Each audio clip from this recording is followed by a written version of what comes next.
Roteiro Saúde. E para falar de complicação em cirurgia plástica, está mais uma vez aqui comigo a doutora Luciana Takaki. Tudo bom, Lu? Tudo ótimo, obrigada. Gente, complicação em cirurgia é uma coisa que se fala muito, como o texto diz, é uma coisa que está muito banalizada. Lu, quais são as complicações mais frequentes em um tipo de cirurgia plástica? Bom, as complicações elas podem ser divididas em grandes complicações e as complicações menores, né? A grande maioria das complicações são complicações menores, né? Que não vão causar nenhum prejuízo para o paciente, que são facilmente contornadas, e as complicações que podem até levar ao óbito desse paciente, que seriam as complicações mais graves relacionadas ao óbito, seria caso de trombose, embolia gordurosa, caso de anafilaxia pela complicações anestésicas, né?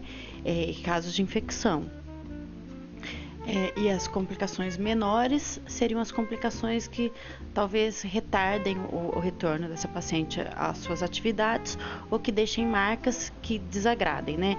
Então, poderiam ser os casos de infecção, seroma, cicatrizes mal posicionadas, abertura de pontos, e a principal complicação dessas menores, hoje eu consideraria o que a gente fica na dúvida, se há uma complicação ou não, que é não atingir o resultado desejado.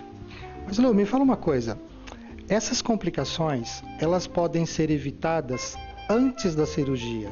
Para que elas sejam evitadas antes, o que a paciente tem que fazer? Bom, em primeiro lugar, todo paciente tem que ter consciência que ele está passando por um procedimento cirúrgico e que uma cirurgia como outra qualquer, existem riscos e para isso ela precisa fazer de tudo para minimizar esses riscos. Então, são os exames de pré-operatório, esclarecer ao médico, ao cirurgião, todas as comorbidades que essa pessoa tem, ou seja, as outras doenças que essa paciente possa ter, se quando for tirar um dente teve um sangramento a mais, são sinais que a gente tem para identificar prever possíveis problemas que podem vir a acontecer. Então, por exemplo, a paciente foi tirar um dente, sangrou demais. O que pode estar indicando para a gente? Que essa paciente possa precisar de mais exames ou até mesmo passar com um hematologista para saber se ela tem algum problema de coagulação, que poderia levar a um sangramento a mais e um desfecho fatal. Então, o principal hoje é o quê? É prevenção. Então, em primeiro lugar, os exames de pré-operatório, ser operada dentro de um lugar que tenha condições. Então, cirurgias pequenas podem ser feitas num consultório, numa clínica, mas cirurgias como colocar uma prótese, uma lipoaspiração, uma abdominoplastia, são cirurgias que hoje seria mais seguro se realizar dentro de um hospital. E o hospital, saber se esse hospital tem unidade de terapia intensiva, se tem um corpo clínico, né, outros médicos, porque se acontece algum tipo de evento não esperado, você tem que ter uma equipe médica do hospital que vai ajudar o seu cirurgião a cuidar de você. Então tem que ter bons intensivistas, bons clínicos, aparelhos, né, que o paciente quando está anestesiado precisa ficar o tempo inteiro monitorizado, e toda essa infraestrutura do hospital é muito importante, porque a gente nunca quer que nada aconteça, mas se acontecer, a gente tem que ter os meios de tratar essa complicação. O terceiro seria realmente pequenos cuidados, como toma AS, tem que parar 7 dias antes, tem algum problema cardíaco, tem que seguir as orientações do seu cardiologista, se tem qualquer problema, né, isso tem que ser inserido. Se fuma, tem que parar de fumar. Se nenhuma cirurgia plástica é orientada a fazer o paciente que fuma, porque além da complicação respiratória no intraoperatório, né, durante a cirurgia, existe o problema das necroses e infecção no pós-operatório. Então sempre tem que parar de fumar. Seja 3 meses antes, 6 meses, cada médico acaba, de acordo com a cirurgia, acaba estipulando um período de tempo, mas não pode estar fumando. Como que é a maneira mais fácil e mais correta para se encontrar um profissional de cirurgia plástica? Na verdade, ao meu ver, né, lógico que existem outras opiniões, mas ao meu ver, a melhor indicação é de alguém que você já conheça, né? Alguém operou com a pessoa, ficou bom, você viu como que ficou, né? Você ficar sabendo como esse profissional atuou com a outra pessoa, com outro paciente. Então você tem mais ou menos um modelo de como que vai ser o coisa. Então a indicação acho que ainda é a melhor maneira. Fora isso, sabe, investigar mesmo. Às vezes você não conhece ninguém que tenha operado, então você busca aí. Agora, é importante saber o quê? Tem o site do CRM, onde tem as informações do médico, né? Tem até a fotinha do médico para ver se aquele médico que você viu é justamente o que você se consultou. E tem o site da Sociedade Brasileira de Cirurgia Plástica, que é o órgão que administra os cirurgiões plásticos aqui no Brasil, né? Então isso são coisas importantes, né?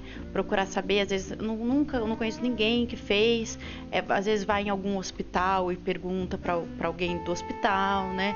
Saber de outras pessoas, né? Às vezes você pode ir no hospital e perguntar, então, tem algum médico, né? Às vezes as pessoas procuram na internet, também é um meio válido, né? Mas eu acho que quando você tem uma indicação direta, as coisas vão melhor, né? A gente já falou sobre procurar um médico, a gente já falou sobre os cuidados do pré-operatório, agora vamos falar do pós-operatório. O que pode ser feito para a gente evitar as complicações com o pós-operatório? Tá. Então, uma das principais complicações que são mais graves é da trombose, né? E para isso, o seu médico vai, de acordo com a sua cirurgia, definir qual o principal meio de profilaxia para trombose, que pode ser só da meia elástica, caminhada, uso do Clexane, que é uma medicação para evitar trombose, até casos onde é necessário outras medidas, né? Além da trombose, seriam os outros cuidados de limpeza, de curativo, de tudo isso, e o repouso de pós-operatório.